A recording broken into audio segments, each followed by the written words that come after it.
Cinema ఓవరాల్‌గా ఎలా అనిపించింది అంటే, చాలా బాధ కలిగించిందండి. అది బిచ్చగాళ్ళ కష్టాలు చూసి, కథ చూసి ఇది కాదు. ఫస్టు అయ్యో! డైరెక్టరు ఈ కథని ఇలా డీల్ చేశాడేంటి అని చాలా బాధ కలిగింది. అవునండి. ఇప్పుడొక చెత్త డైరెక్టర్ ఉన్నాడనుకోండి.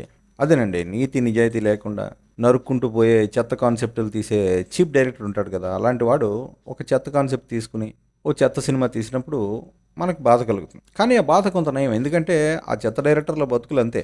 ఆ కత్తులు, హింస, ఓవర్ హీరోయిజము అంతకంటే వాళ్ళకి ఏమీ తెలీదు. డబ్బులు ఏరుకునే బ్యాచ్ అదంతా. ఛీ! వీళ్ళ బతుకులు ఇంతే అని బాధపడకుండా వదిలేయొచ్చు.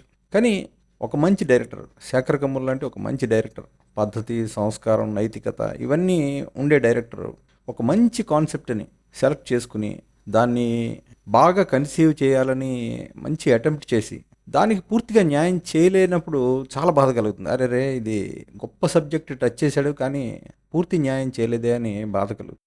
ఈ సినిమా నాకేంటి అని అనుకుంటే 'కుబేరా'. ఐ థింక్ ఇదొక ఒక తల్లి లాంటిది అనుకుంటున్నాను. అంటే తల్లి ప్రేమ లాంటిది బేసిక్ యాక్చువల్లీ. సో ఎలాంటిదంటే అంటే ఒక తల్లికి బిచ్చగాడైనా, కోటీశ్వరుడైనా ఎవరైనా తల్లి ప్రేమ ఒకటే యాక్చువల్లీ.